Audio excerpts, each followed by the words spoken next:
All right, so we'll see if this is working because my screen isn't showing that I'm on, but we'll go from here. So I was supposed to start the live stream at 1 o'clock, but had some technical difficulties. But now I think we are on. But for some reason, I can't see my picture. So if you're able to see me, let me know. Give me a thumbs up, either or. This could even just be a radio live stream for all it's worth. As the regular season, or actually the 2023-24 OHL season officially came to an end last night. So my plan was to come on and just talk about the year that was, because this was the first year of the channel following the Ontario Hockey League, primarily following the Barrie Colts. I do the play-by-play on Rogers TV for Barrie, and I've been covering the Colts now. I think this was my 7th season that I've been doing the Barrie Colts. So I wanted to, expand on how I cover the Barrie Colts team. I did the reviews after each game, and then just interviewing the players throughout the regular season. So I just want to say a big thanks to Colin Jennings, who's the media rep for the Barrie Colts. He was very helpful in getting those interviews together. I know schedules can kind of overlap and whatnot, but we were able to make the best of it. So it was a lot of fun to be able to chat with the Barrie Colt players during the regular season. And of course, we chatted with a lot of the different media personalities from around the OHL, primarily the radio play-by-play guys, as we talked about how other teams around the Ontario Hockey League were doing, and also to catch up with some of these media personalities who had milestones. I'm thinking of Jim Gilchrist with the Kingston Frontenacs, who did his 3,000th career broadcast at the start of the regular season with the Kingston Frontenacs, and then able to catch up as well with a variety of media personalities. So it was a lot of fun to do. And before we go any further, I just wanted to pass my condolences to Darren Detition's family. Of course, he passed away, or it was announced this morning that he passed away. He was a staple in the sports media landscape. I can think back to when I was a kid before Sports Center started. It used to be Sports Desk back in the 90s. And I was that kid. Every morning I would get up before everybody else in the household, get to the TV and turn it on to TSN so I can get my sports fix. And back then, I'm probably going to age myself here, but Sports Desk didn't actually start to air until 6 a.m. So if you turn on the TV before that, it was an aerobics channel or episode that was going on before Sports Desk took over. So Darren Detition, he goes way back. I believe he started in 1995 with TSN. So definitely our thoughts and prayers going to the Detition household, or everyone called him Dutch. But still some tough news coming out of TSN today. So just wanted to start with that because it's been kind of hard these last couple of weeks, because at the start of the NHL playoffs, we found out that Bob Cole passed away, the legendary play-by-play voice of Hockey Night in Canada, as he was kind of the narrator of NHL Stanley Cup playoffs for a lot of this generation. So it's been a tough go of late for sports media personalities, but still, it's great that we do have places like YouTube where we can look back at key moments from their broadcast careers, and it's a very special group that we do have with the whole sports media landscape. So I just wanted to pass that on. And, it is 1:12. The live stream was supposed to start at 1 o'clock. Like I said, there were some technical difficulties right off the hop. I see there's a couple of likes, which means obviously the stream is working. I'm not sure if we have video because I can't see if the video is working. But maybe this could be a bit of a podcast version here on YouTube. But it is the morning or the day after the London Knights won their 5th OHL title. They completed the series sweep of the Oshawa Generals last night, and another 7-1 final for London. And they averaged 7 goals in that OHL final, which is quite remarkable. So congratulations going out to the London Knights organization. And I'm sure for Oshawa General fans, it's tough to see your team lose 4 straight like that. But you have to remember, this Oshawa Generals team at the start of the regular season, not many people gave Oshawa much of a chance. They were sitting outside the playoff picture early on in the regular season. They were dealing with several injuries. Callum Ritchie, the big one, the Colorado Avalanche prospect, he didn't rejoin the Generals until early to mid-November. And they also did that Connor Lockhart trade, which really turned things around for the Oshawa Generals as they were able to start to figure things out. They generated that chemistry. And then, of course, the big trade at the deadline, Connor Punnett, the Barrie Colts captain, sent over to Oshawa. And Punnett, man, oh man, did he ever fit in nicely with that Oshawa Generals team. And it was kind of unfortunate, but exciting to see Oshawa and Barrie meet in the first round of the playoffs. You had Punnett, the former Colts captain, on one side, and Thomas Stewart, who was a fan favorite with Oshawa, then a member of the Barrie Colts. But they made the best of it. The Colts forcing a 6-game series against Oshawa when really nobody gave Barrie much of a chance, as they were kind of expected to be swept in that first round, let alone make the playoffs. If you remember, they were well out of a playoff spot at the OHL trade deadline, and then really started to pick things up after that trade. And it really goes to show the leadership qualities of a guy like Bo Jelsma, really turning it up and getting this team into the postseason and giving Oshawa a run for their money there in the first round. And I almost wonder, too, if that first round series kind of inspired the Oshawa Generals in that second round series against Ottawa, where they completed the series sweep. And then that Eastern Conference final against the North Bay Battalion. Oshawa, of course, had that 3-0 series lead, but then injuries started to pile up. Connor Punnett looked like he hurt his knee in, I believe it was game number 3 up at Memorial Gardens. Then also Beckett Seneca disappeared in games 6 and 7. William Buckley also got hurt. He was a key player on the power play unit. But despite that, and seeing North Bay push through and end up forcing a game 7, you got to give credit to this Oshawa Generals team. They showed a lot of grit and determination and made their way into that OHL final against the London Knights. So I think for the Oshawa Generals, a little ahead of schedule on their development. Next year, though, this Generals team, look out. They could make some noise. The Eastern Conference, I think, next year is going to be fascinating to follow with just the way things are shaping up. Of course, you got the Mississauga Steelheads moving to Brampton. They're going to be a good team next year. Expect the Barrie Colts to do a little bit better than what we saw this past year.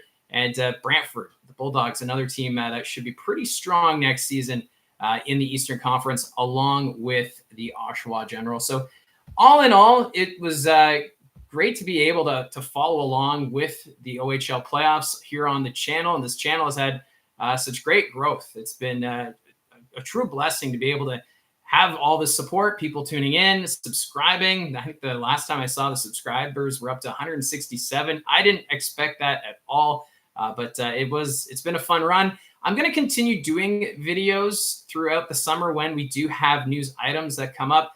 We also, of course, have the Memorial Cup, which gets underway next Friday in Saginaw.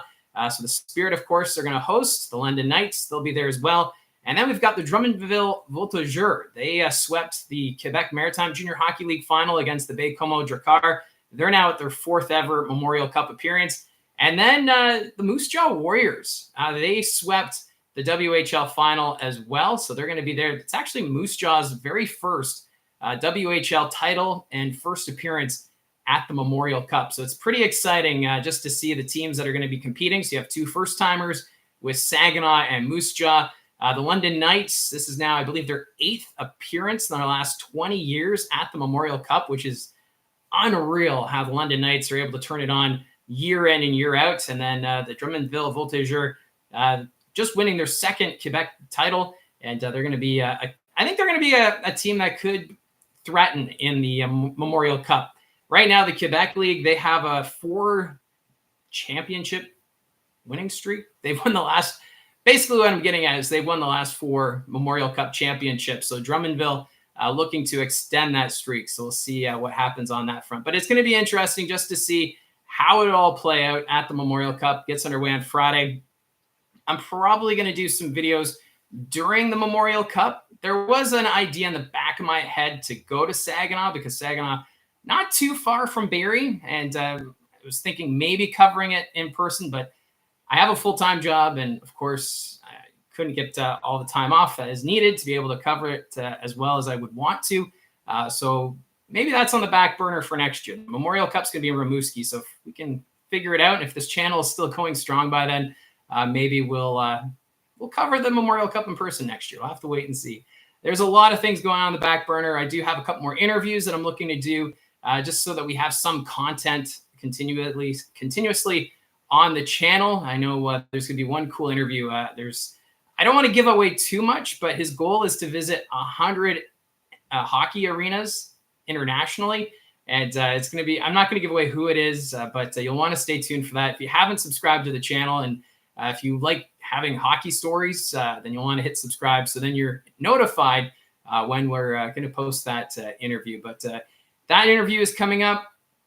There's news items that are going to be coming up as well. We're still waiting to find out who's going to take over as OHL commissioner. David Branch. He's been commissioner now of the OHL for 45 years.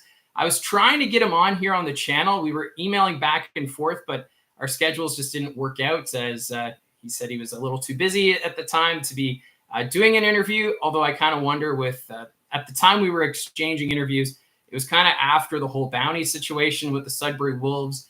There was the Sawyer Bolton suspension that happened, and it just seemed like a whole bunch of circumstances coming together. And I don't think David Branch was ready to speak to the media with everything that was going on. So I left the invitation open for David Branch to come on the channel. But at this point, it hasn't worked out, but you never know. So that's a news item that we're going to follow along to figure out who's going to become the next commissioner of the Ontario Hockey League. So that's going to be the next big story. We also have coaching vacancies still in the Ontario Hockey League. Of course, Ken McKenzie, he resigned with the Sudbury Wolves. Does Drake Berehowski become the official head coach of the Sudbury Wolves? That seems to be the rumor right now, that Berehowski is next in line. Another rumor that's been circulating, and I've been hearing a little bit, is the Windsor Spitfires. They still have Torres as their interim head coach, but it sounds like Greg Walters, who's the former coach of the Owen Sound Attack, his name has been connected with the Windsor Spitfires. Nothing has been confirmed as of yet, because you have to remember, Greg Walters was suspended for the season back in October for an off-ice incident that happened up in Sault Ste. Marie with Owen Sound. If you remember back, they were on the road. They were in Sault Ste. Marie. The Owen Sound Attack, they were one of the hottest teams at that point in the regular season. But there was an off-ice incident, and at the time we were told that Greg Walters was being relieved of his duties for a difference of opinion, or the team's just not seeing eye to eye.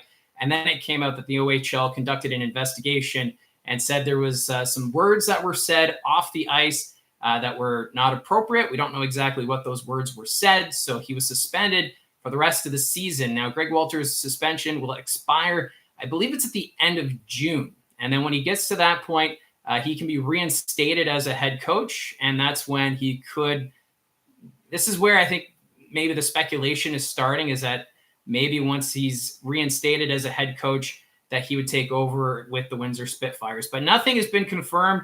That's just the rumors and the speculation that's been going around. But that name has been popping up a little bit more of late, as we're still waiting to find out who's going to become the head coach of the Windsor Spitfires. But as soon as we find out any of that information, I'll do a video, and we'll talk about the hiring and where the team's going to be going. I did do a series already. Actually, it's an ongoing series looking at all the teams in the OHL as their seasons came to an end. Where do they stand right now going into the offseason? What's their overager situation looking like? How competitive are they going to be next season? So I do have a playlist on the channel that you can check out. And if your favorite team is not the London Knights or the Oshawa Generals, then you can definitely check out the playlist. I did a whole feature on that, talk about the teams going forward. I will be doing a video on the Oshawa Generals, doing a look on their outlook going forward now that their season has come to an end. And I know the London Knights, they're going to the Memorial Cup, but I'll probably still do a video about them, as I think the London Knights are they've got this us versus them mentality right now. And I think it might be warranted, because when you see a team that's now gone to back-to-back OHL final appearances, they now have 5 championships in their franchise's history. That's third most, I believe, in the OHL right now. I think that's where the fans get a little grumpy, because they're thinking, why can't my team do that? Why can't my team be competitive year in, year out? But the London Knights, they've found that system. That's why they won the championship last night over the Oshawa Generals. But I'll do a video on them as well, looking at their outlook. They're going to be strong again next season. I think the question mark for the London Knights, though, might be goaltending, but they addressed that this year when they picked up Michael Simpson from Peterborough. So do they look for another veteran goaltender to help with their run for next season? Because they do have a solid core. The only question, though, is does Easton Cowan play with the Toronto Maple Leafs next season?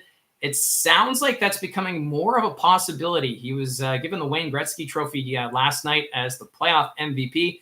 So it's very possible that Easton Cowan, maybe he'll be with the Toronto Maple Leafs next season. So we'll have to wait and see on that front, because that would cause a bit of a disruption there on the offense. And I'm sure for Mark Hunter and company, they'll find a way to address that situation and bring in another player that's got that scoring threat up front. But still, the Knights, they're going to be competitive again next season. That's how I'm figuring things will work out. Plus, you got the Erie Otters. They're looking better for next year. Then you've got also Sarnia Sting. They're going to be better. Probably not competing for top spot in the West Division, but they should be better. I don't think Sault Ste. Marie is going to fall off a whole lot. They could be right there in the mix for top spot in the West Division, but still, it's going to be anyone's guess, really, I think, for the West Division, who's going to take it. Windsor, of course, they're going to take a step forward. Even Belchet's, he's going to be a lot of fun to watch as the season progresses with the Windsor Spitfires. So it's been a fun season covering the Ontario Hockey League, and I'm looking forward to how next year is going to be shaping up. And if you ever have any suggestions on something to cover when it involves the Ontario Hockey League, you can always send me a message. I do have my email address from the booth with Mike at gmail.com. You send an email there, and I can look into doing a video on whatever it is that you think might be worth covering. I know some people have asked about playoff formats. Should the OHL maybe change the format? There's also the question marks about expansion. Does the team look to add some teams, with the National Hockey League adding a few more franchises, and talk about the NHL possibly expanding? Does the OHL also look to expand? I'll do a video on that during the offseason, exploring those options. I know Cornwall is a very popular spot for wanting OHL hockey to return. There's also Belleville, but of course they have the Senators. So I don't really think that's likely, but I'll do a whole video doing a deep dive into expansion, how that would look for the OHL, and maybe some ideas when it comes to the playoff format. Because there's some people who were going on about how much stronger the Western Conference was this year in the Ontario Hockey League. And we saw that at the final with the London Knights completing the series sweep of Oshawa. The Generals, they showed up at the start of game number 3. They had that significant lead after the first 2 periods. It was 6-2 going into the third, and then the London Knights pouring it on late. So the Knights in control of that whole series, and that's where the question marks come in. Should we change the playoff format so that we do have the best 2 teams competing if they happen to be in the same conference as one another? Because if we could have had a London-Saginaw OHL final, I think that would have been pretty exciting. Or what if, down the road, because obviously the Peterborough Petes, they're going to be rebuilding, they're going to get better. Same thing with the Oshawa. They're going to be competitive the next few seasons. What if we had a Peterborough-Oshawa OHL final?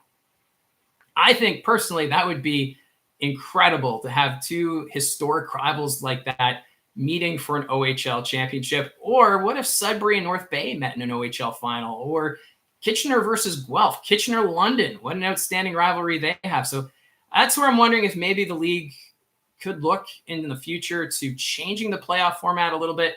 I'll have a few ideas and suggestions in a video when I do that down the road. So that's how things are looking. I see we've got a few people tuning in. We got a couple of likes, so I guess the stream is working because I did have some technical difficulties. This feed was supposed to start at 1 o'clock, but for some reason I can't see myself on my screen, so I don't know if the screen, if it's a blank screen for you as well or whatnot, but obviously the stream's working. We've got the hand wave there from Gilroy. So it's yeah. So I just wanted to do a quick live stream just to talk a bit about the season and just things, how they all transpired. And oh, there we go. Apparently you can see me. So that's a good sign. I can't see myself.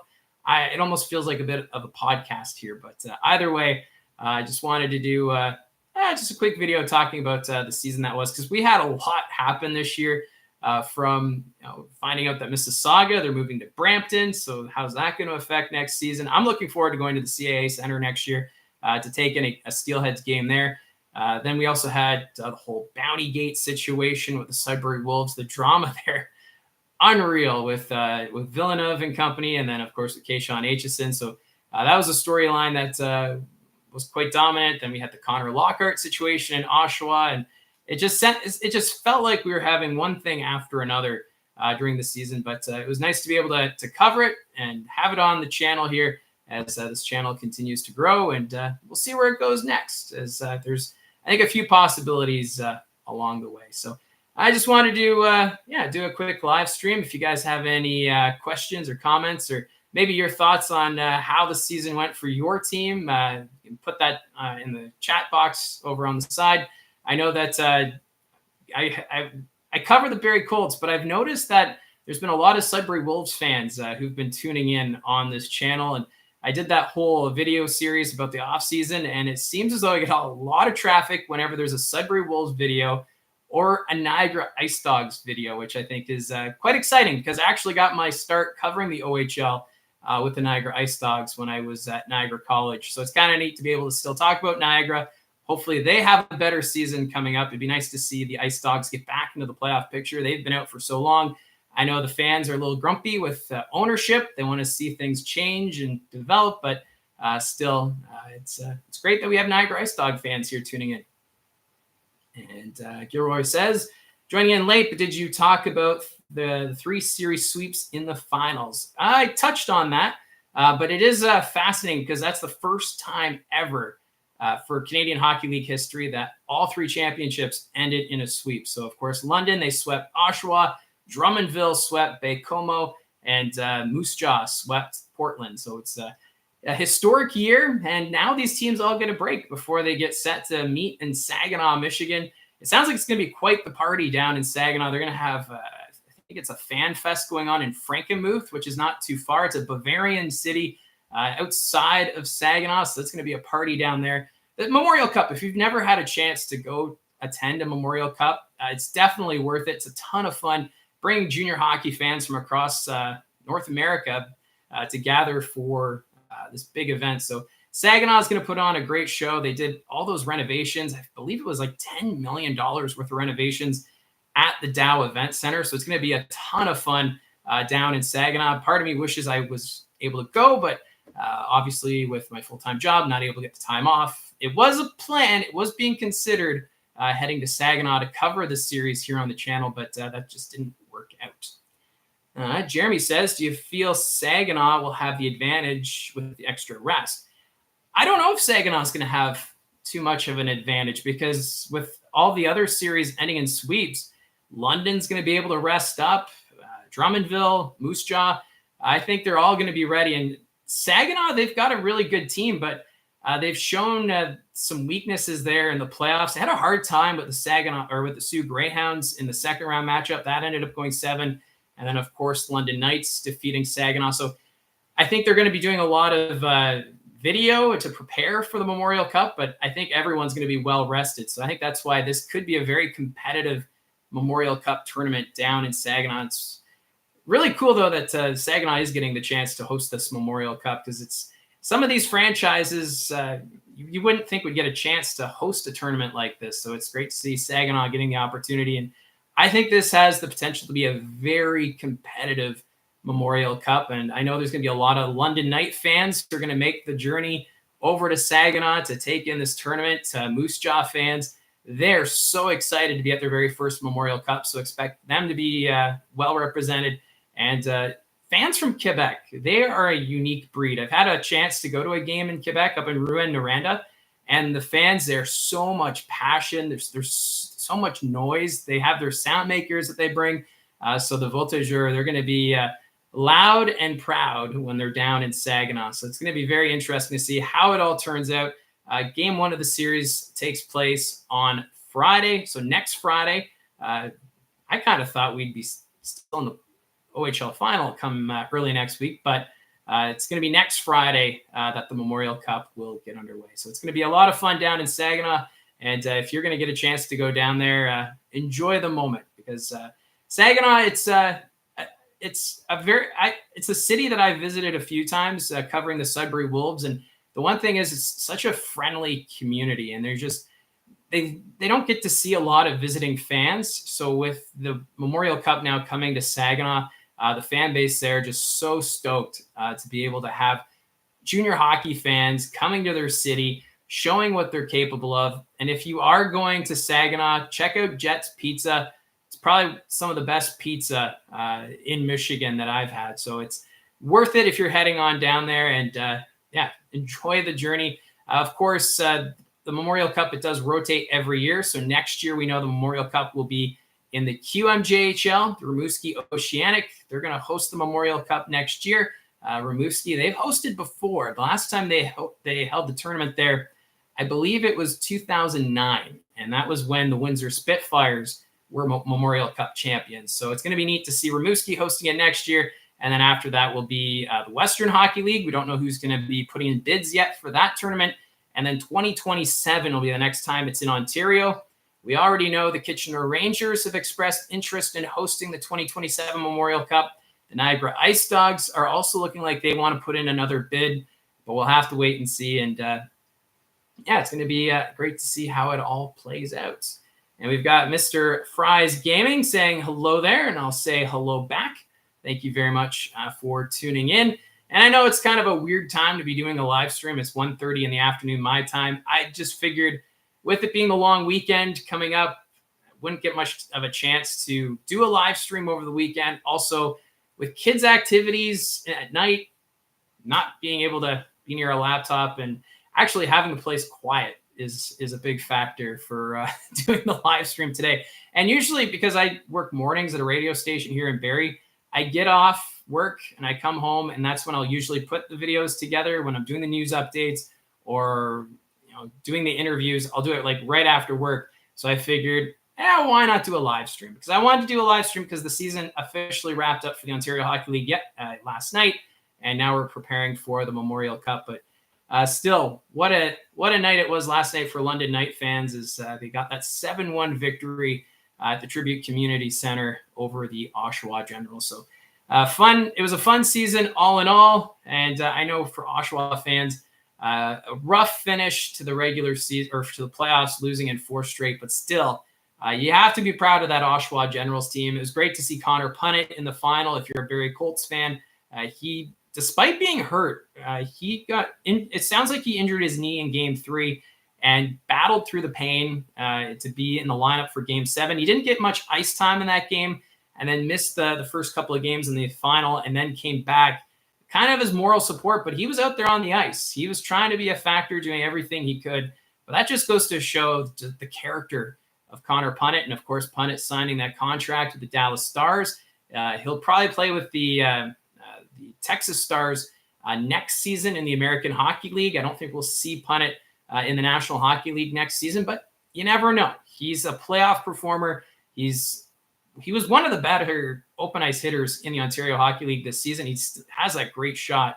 So Dallas Star fans, I think, are going to love what they get from Connor Punnett when he enters the system, and just to see what he's capable of going forward. And it's also it is tough when you've got your overagers who play their final games, but still for Punnett and Rolovs getting that chance to play your final game in the OHL championship has to be pretty special. But at the same time, you didn't win the title, but you still put in a solid effort. So it's I'm going to do a video talking about the Oshawa Generals and just their situation going forward. But right now, this Oshawa Generals team looks like they're going to be pretty good next season. So we're coming up on about 30 minutes on this live stream. I'm not really sure how long I was going to do this live stream for. It was kind of just, this is like an extended news video that I usually do. So I just wanted to change it up a little bit, do a bit of a live stream. I think this is just the 3rd live stream I've done. The first one was the OHL trade deadline. I think I was on for 3.5 hours doing that live stream, but still it was fun to cover the OHL trade deadline. But at the same time, if you remember, on trade deadline day, I think we only had like maybe 8 trades, 10 trades, but still it was fun to be able to cover it and just to talk OHL hockey. And it's been the community that's been really cool. Next season, I'm thinking about doing a few more live streams next year. I also would like to go on the road a little bit more for the Barrie Colts. I did a few road games this season, but next year, kind of coming up with a strategy with how doing more road games could work next year. I covered all the playoff games in the first round for the Barrie Colts when they were against Oshawa. That was a ton of fun to be able to go back to the Tribute Community Center because it does have the media box in Oshawa. Definitely has the best view for the media gondola in the Ontario Hockey League, if not one of the best. But still it's pretty exciting stuff. So we'll see if we can go back on the road next season. So yeah, I think I'm just gonna wrap it up there. So again, as I finish things off, just want to say thanks to everyone who's been subscribed to this channel. It's been great to see people participating and tuning in, and thank you for your shares and your likes and your comments. As it's been very encouraging for me. I didn't even know if this channel would make it past the Christmas break, but we made it all the way to the end of the OHL playoffs, and the plan right now is to continue, and we'll see where this channel heads to next. So thank you very much for everyone who tuned in for the live stream. I know we started a little late because of some technical issues, and it's not an ideal time, I think, for doing a live stream early afternoon, but we made the best of it. So everyone for tuning in, thank you very much. That's how I see it from the booth. Don't forget to hit like and subscribe if you are tuning in for the first time, and we'll talk to you guys again soon.